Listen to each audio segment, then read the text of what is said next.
Hoarding, I mean buying GPUs in 2026 is getting difficult. It feels a lot like piloting a large oil tanker through the Strait of Hormuz while anti-ship missiles bounce off the boat and basically everything in your field of view. You have Sam Altman on one hand buying all the RAM and now all the copper. Power is getting more expensive than ever because everyone seems to want to build data centers in places where people live now. But that said, there is light at the end of the dark GPU tunnel. And I think a lot of that might have to do with the GeForce RTX 4090 and some really interesting developments with these GPUs being domestically modified in the US at the behest of nVidia. Welcome to AI Flux. Let's get into it. Really quick, I want to ask that you like, subscribe, and share. It helps out the channel a ton. So why the RTX 4090? The RTX 4090 sits in a really interesting place in terms of performance and capability. These GPUs are getting less desirable in a lot of professional markets, which means they're spilling onto the secondary market and are actually starting to reduce in price. There was a time when you couldn't find these for less than $2,400.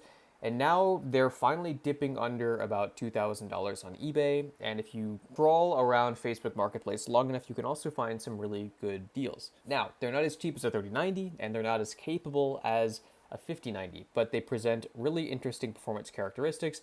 And until I sold them about 6 months ago, I had 4 of these, so I know a lot about what you can and can't run in them. And yes, I do regret selling those GPUs. So let's get into the rough performance characteristics of the official GPU from nVidia. We'll get into the spicy version in just a bit. So if you look at specs here, they don't share very much.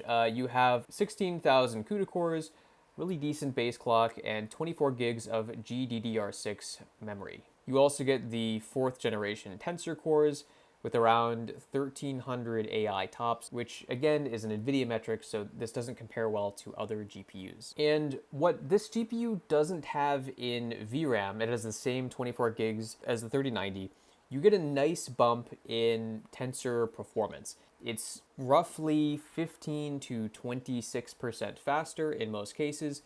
There are also cases where this GPU is almost twice as fast. It just really matters what you're using for inference and what your system looks like. If you're using proper risers and a proper kind of latest gen system, running these all at full throughput, you're gonna have a pretty great experience. But unfortunately, this doesn't have NVLink like the 3090, and it lacks NVFP4 support, which is now one of the emerging reasons you'd want to buy the 5090 or any 5000 series GPU. Hopping over to local maxing, which you should definitely check out, there's a link below. There are some really interesting scores coming out with this GPU. So curiously, some of the best scores are still held by pairs of 3090 Ti's and the nVidia RTX Pro 6000 Black, but the 4090 as a singular GPU puts up really impressive performance numbers. This is impressive because this is happening in Llama C++, not even one of the best local inference engines I prefer, which are vLLM and SGLang. So we're seeing some really great performance here with Qwen 3.6 27B with a Q4KM GGUF model.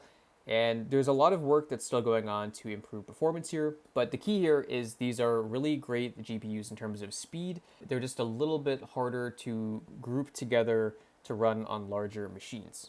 But that's not a reason you shouldn't buy these. What's also cool is people are starting to really understand how to use these with DFlash and how to get really impressive performance out of Qwen 3.6 27B. For instance, it's now pretty common to find people that have developed tooling to get over 100 tokens per second out of a single 4090 without offloading, which is pretty cool. And there are also people that have done this, so it's a cool build. And there are also people that have managed this even further, hitting up to 150 tokens per second, again with this Q4KM model, which is a version of Qwen 3.6 that's been distilled with some other inputs, and that also uses DFlash and TurboQuant. So we still have to wait for this tooling to be official, but it's nice that this is kind of dripping down from the work that's been done with the DGX, the 5090, and then the massive amounts of work that's been done around the 3090. Currently, I think the best metaphor for the 4090 relative to the 3090 and just any other GPU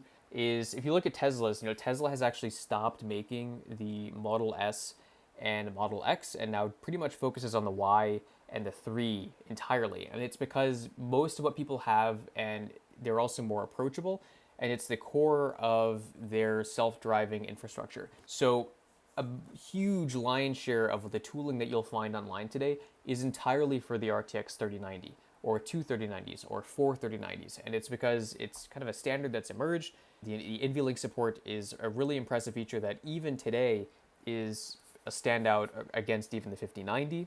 And if you can trade a little bit of speed, which is now a really common trade-off since most everyone wants local GPUs to run agents, since that's something that's nice to not have a running bill attached to, yeah, it's really common. So these GPUs are great, but I'll get to in a bit why the 4090 is still potentially a better option. So SteVibe is, I think, doing some of the best benchmarking in total. Of course, this is an MLX benchmark, but I think this shows kind of a nice comparison of relative speed between these GPUs and also between other options like Apple Silicon. So obviously Apple Silicon is going to do really well here because this is MLX, and MLX was never meant to run on NVIDIA GPUs per se. But you can see here that the 4090, given the right tooling, actually can perform quite close to the 5090 unless you have very specific applications that are specialized for something like NVFP4 or that the 5090 can only do. So this GPU is by no means something that you shouldn't buy or irrelevant in terms of performance. Now, when we talk about these more interesting builds and the spicier versions of this, so what I was referring to, something I've covered before, which is the infamous Chinese 48 gig modded cards that have the 4090 GPU attached. So these are pretty common now. The people making these in China, I think the quality has improved. There was a while when I did not recommend buying these because I bought one that appeared that it had been delidded with a blowtorch, which is not good. But what's cool is there's now a standard for water cooling these, which is a huge win. And the water blocks were maybe $100 a piece, which was crazy inexpensive. The case for the 48 gig 4090 is interesting because it gives you twice the VRAM of a 3090 without really the need for NVLink. And when you have that much RAM, two of these put together is already significantly better than a 4x 3090 setup, just in terms of power consumption. And what's interesting, and what I think is kind of cool, is at this point, it appears that there are versions of this that are being sold from the US. These are not just being imported. In theory, these are being modified within the US and are being domestically produced. They might be coming from the same shop that was initially modding 2080 Ti's.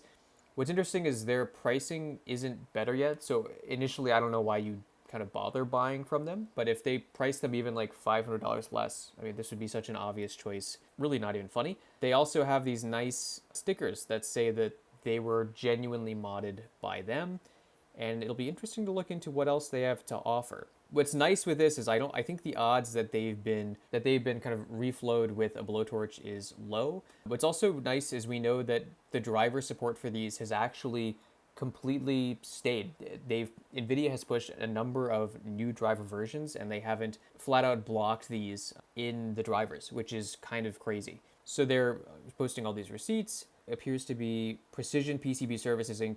Who's doing this, and the guy even signed his name. So NVIDIA could find him if they wanted to. So let's see real quick what else they offer. And yeah, I think this is the same San Jose company that was doing the other modded ones. Let's see what else they have here. So they have some Xilinx FPGAs. They have some A100 PCBs.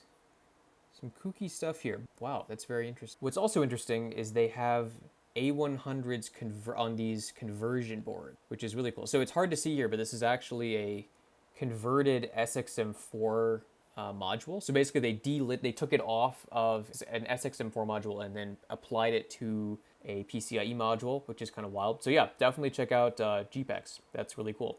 And to look at pricing of just the normal 4090, let's see what we can get here. So like I said, these are getting quite a bit more affordable. Of course, there's a little bit of sticker shock with what's being listed now, but if you look close enough, you can find some of these right at $2,000, which in a day and age when a 5090 costs well above $3,000, really above $4,000 if you can even find them, there are some really pretty good deals to be had. And I would not spend over $2,600. That's kind of crazy, but the $2,000 to $2,200 range is really pretty interesting. And what's nice is you can still find some of these, like this one, which are not for parts only, that are under $2,000 and are a pretty good deal. So yeah, this is to say in 2026, I still think that the 4090 is a fantastic option, especially with models like Qwen 3.6 27B. You'll be curious to see if DeepSeek V4 gets some nice benchmarks with this model. And yeah, so I'm curious what you guys think. Are you going to go out and buy kind of the standard 4090? Are you going to stick to buying the 4090 48 gig for still $5,000 from the US? Curious what you think. As always, I hope you learned something from this video.